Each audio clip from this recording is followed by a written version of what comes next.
अच्छे लोगों के साथ हमेशा बुरा क्यों होता है? वहीं जो लोग बुरे कर्म करते हैं और अज्ञान की राह पर होते हैं, वह खुशहाल दिखते हैं। श्री कृष्ण ने इसका जवाब गीता में दिया है। तो दोस्तों, स्वागत करता हूं आप सभी का हमारे इस नई वीडियो में। अगर आपने हमारे चैनल को सब्सक्राइब नहीं किया है तो कर लें, ताकि आपको हमारी आने वाली वीडियो की नोटिफिकेशन मिलती रहे। आपने महसूस किया होगा कि जो लोग अच्छे कर्म करते हैं वो हमेशा परेशान रहते हैं। वहीं जो लोग बुरे कर्म करते हैं वह खुशी से रह जाते हैं। अच्छे कर्म करने वाले परेशान होते हैं कि आखिर उन्हें इतनी परीक्षा क्यों देनी पड़ रही है, जबकि जो अधर्म की राह पर हैं वो खुश हैं और ज़िंदगी का लुत्फ़ उठा रहे हैं। अगर आपके मन में भी यह सवाल आया है तो आज हम आपको इसका जवाब देंगे।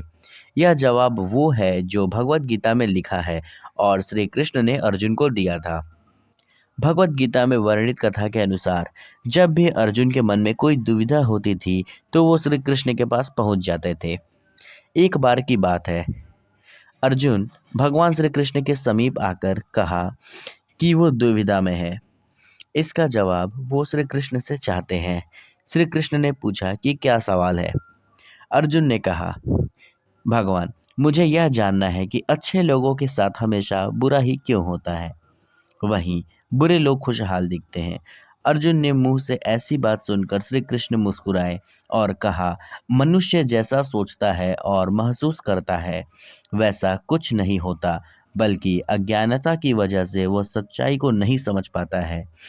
अर्जुन उनकी यह बात समझ नहीं पाए। इसके बाद श्री कृष्ण ने कहा, वो जानते हैं।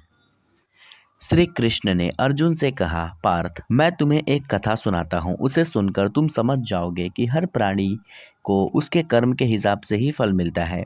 प्रकृति हर किसी को अपनी राह चुनने का मौका देती है। अब वो मनुष्य के इच्छा पर निर्भर करता है कि उसे धर्म की राह चुननी है या अधर्म की। क्या कथा शुरू करते हुए श्री कृष्ण ने कहा, एक नगर में दो पुरुष रहा करते थे। एक पुरुष व्यापारी था जिसके जीवन में धर्म की बहुत महत्ता थी। वह पूजा पाठ में यकीन रखता था। वह हर रोज मंदिर जाता था और दान धर्म भी करता था। हर रोज भगवान की पूजा भी करता था। वहीं दूसरा बिल्कुल विपरीत था। वो हर रोज मंदिर तो जाता था लेकिन पूजा करने नहीं, बल्कि मंदिर के बाहर से जूते चप्पलें चुराने जाता था। उसे दान और धर्म से कोई लेना देना नहीं था। समय बीतता गया और एक दिन बहुत जोर की बारिश हो रही थी। इस वजह से मंदिर के पुजारी के अलावा कोई नहीं था। यह बात जब दूसरे पुरुष को पता चली तो उसने कहा कि यह सही मौका है मंदिर का धन चुराने का। पंडित से नजर बचाकर उसने मंदिर का सारा धन चुरा लिया। उसी समय धर्म कर्म के विश्वास रखने वाले व्यक्ति भी मंदिर पहुंचा। दुर्भाग्य से मंदिर के पुजारी ने उसे ही चोर समझ लिया और चिल्लाने लगा। वहां लोग एकत्र हो गए, उसे बहुत मारा।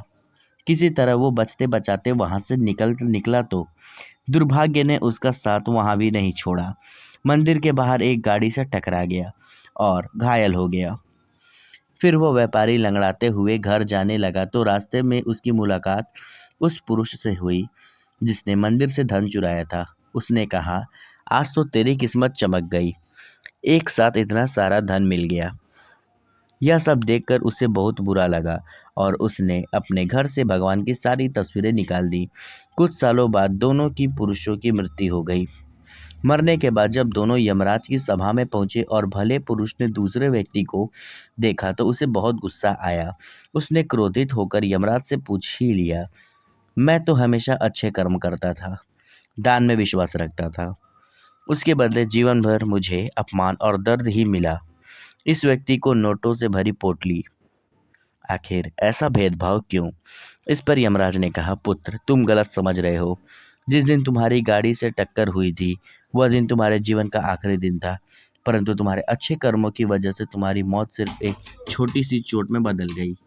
तुम इस दुष्ट व्यक्ति के बारे में जानना चाहते हो। दरअसल इसके भाग्य में राजयोग था, मगर इसके कुकर्मों और अधर्म की वजह से वह सिर्फ एक छोटी सी धन की पोटली में बदल गया। कथा सुनने के बाद श्री कृष्ण अर्जुन से कहते हैं, पार्थ, क्या अब तुम्हें तुम्हारे सवाल का जवाब मिल गया? ऐसा सोचना कि भगवान तुम्हारे कर्मों का नज़रअंदाज कर रहे हैं, यह बिल्कुल भी सत्य नहीं है। भगवान हमें कब क्या किस रूप में दे रहा है, मनुष्य को समझ में नहीं आता है। मगर आप अच्छे कर्म करते रहें तो भगवान की कृपा हमेशा बनी रहती है। इसलिए अपने अच्छे कर्मों को बदलना नहीं चाहिए, क्योंकि उसका फल हमें इसी जीवन में मिलता है। इसलिए मनुष्य का फ़र्ज़ है कि वो हमेशा अच्छे कर्म करते रहे, क्योंकि श्री कृष्ण ने गीता में भी बताया है कि किसी के द्वारा किया गया कर्म बेकार नहीं जाता है, चाहे वो अच्छा हो या फिर बुरा।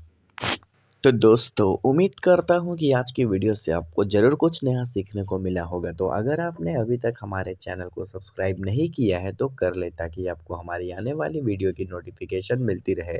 तो दोस्तों, मिलते हैं एक और नई वीडियो के साथ, एक और नए जोश के साथ। तब तक के लिए धन्यवाद।